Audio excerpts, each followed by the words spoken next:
KwaZulu-Natal is also known as the killing fields. That is because of the high number of political murders in that province. We speak to the president of Arise SA, Mpho Dagada, who has just been there to investigate. Welcome, Mpho. Thank you so much for having me. Can you tell us what you and your team found during your visit, please? So we really are in crisis mode in South Africa, and I think that's the first place where I'd like us to start. We're in a very big crisis, and if we don't do something about this crisis, we're going to find that our country will literally burn down and crash. If you look at it, 19 councillors have been assassinated in KwaZulu-Natal. This is just from September. So from September till when the statistics was actually released, we found that 19 councillors were literally assassinated just in KwaZulu-Natal alone. And this was even before we're halfway through the year. So that came out before we're halfway through the year. And this is very shocking, obviously coming out of Salga. And really what it is, it's an awakening for us to be aware of the level of criminality that we're seeing when it comes to political killings within our nation. Now, what did you find to be the main causes of these killings? Interpolitical rivalry, or are there other issues at stake here? So really what it is the criminality comes from the fact that people actually are greedy and they want to loot the state and get money out of the state. What usually happens is most of these people or most of these councillors are usually trying to protect the municipality, they're trying to protect our government, and in them doing that, they are targeted and actually killed. So what usually really happens is you find that there's a person who wants to get a contract or a tender from that municipality or that specific government.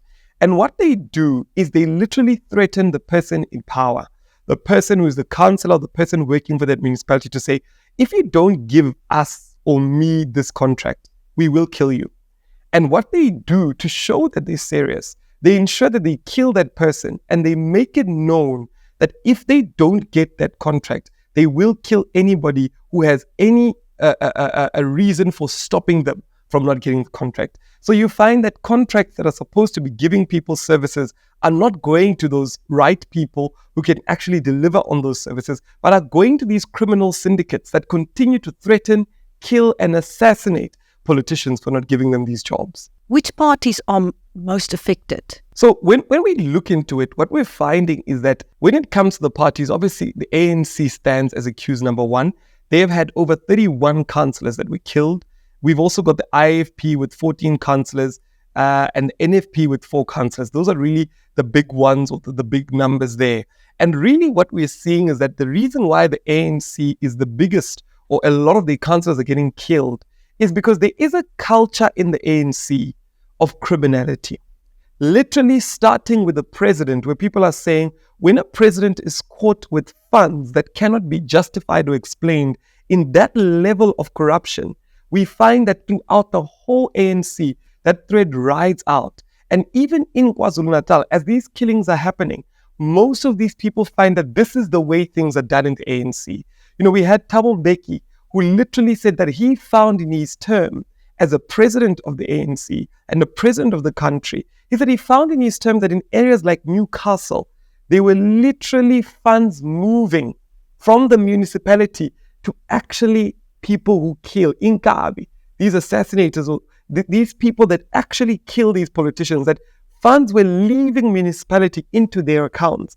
And when we looked deeper into the matter, we actually found out that these are people who go into these municipality offices with guns, and they literally get there and say, we want funds to be transferred and no one will investigate this. And people that work for that municipality, in fear, because they've seen their colleagues lose their life, they transfer funds from municipal accounts into accounts of these criminals because they fear for their lives. What can be done to stop this, or has it gone so far that it is now become entrenched in the culture of the province's politics? You know, one of the things we need to do is conscientize people about the fact that we can no longer sit around and leave politics as something that is an afterthought. Business fraternity, leaders in society, young people must come to the forefront when it comes to politics. Because what we're seeing is that when we leave it to criminals to run, we're seeing that people get killed, no services are rendered, and our economy can't grow.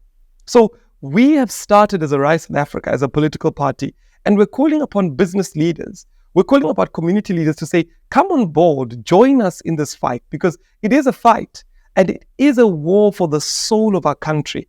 And we need as many people on board to come and assist us in fighting this fight daily. We need businesses to come and ensure that they're donating so we can go into these communities where these things are happening and begin to conscientize and teach people about how good governance can happen, about how we can do things better as a country. Because when we just stand back and relax, we see that criminals come in and they have a free-for-all because there is no voice of reason in those environments. Now, you were also in KwaZulu-Natal to establish a branch of Arise SA. How welcome did you feel there or not? So we went there to launch our province, the province of KwaZulu-Natal. And really what we did, it was an amazing launch. We had a great turnout. We had a lot of people that were very excited about the launch that we had. But what we did find is that a lot of people in KwaZulu-Natal have given up on politics. A lot of them feel that politicians have lied to them, politicians have stolen from them, and they feel that politicians continue to do this on a daily basis. And really what we were there to do is to give them back that hope, is to say to them that the only way we can change our country is by us actually getting involved as active citizens. And we found that a lot of them wanted to get involved, a lot of them signed up, and our branches are really growing big in KwaZulu-Natal. We also identified a community in Ward 26 where the chairperson of KwaZulu-Natal, Leader Sandile Shezi, actually got involved in ensuring that we assist them with some of the crises they were facing. We found that many of them were displaced by the government, and the government has never really attended to them. A lot of them were finding themselves in situations where when they inquired what happened to the funds, they were sort of told that funds were moved during COVID and nothing really can be done for them. And Arise South Africa got involved in assisting them. We assisted them with water solutions, and we continue to engage them to ensure that we're able to assist them. But really what we're finding in KwaZulu-Natal is that the province has been run down because those that were supposed to grow and lead the province are literally just stealing from it. When you look at KwaZulu-Natal right now, the situation is that many of the residences on the beachfront are being turned to student accommodation. Many of them, the hotels are literally checking out because there is no longer tourism. There is no longer the growth that we used to see in KZN. The KZN that we used to know, the beachfront that people used to know, is no longer existent. Many of the people there are saying we're losing out on income. Businesses are suffering because the city is not doing the right thing. So we found a lot of people engaging us and saying it's important that come 2024, KwaZulu-Natal stands up and makes a change through Arise South Africa to ensure that a government that cares for the people and a government that's forward-thinking and wants to see prosperity in the land takes over.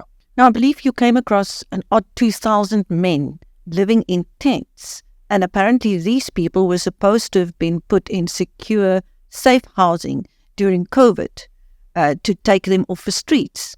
That's what we experienced. And you know, the shocking part about it is when we spoke to them, they informed us that the city kept on making promises to them and they've not delivered. We literally got there and engaged them and actually taught them about their rights and informed them as to what should be happening. But what we really see is the great rot that has happened in KwaZulu-Natal. And KwaZulu-Natal is a province that has immense potential. The economy of our country is sustained by such big provinces that have got a mixture of everything, from mining to agriculture to tourism. And really what we're seeing is that the government that is currently in place is destroying it. And that's why it's important for us to make sure that we actually get it running effectively and efficiently. KZN should be our Miami in South Africa. It should be a place where tourists want to go, where systems work, where the economy is growing, and we're seeing that that's not happening. Which province next for Arise SA? So we're currently working on Northwest. We're launching the Northwest province, which we believe is going to be a great province. It's got a lot of minerals, a lot of potential. We believe it can truly become a big economic hub in our country. So we're going to be launching the Northwest, the Western Cape, and Mpho in the near future. Thank you. That was Mpho Dagada, the president of Arise SA, speaking to BizNews after his return from the killing fields of KwaZulu-Natal. Thank you, Mpho. Thank you so much for having me.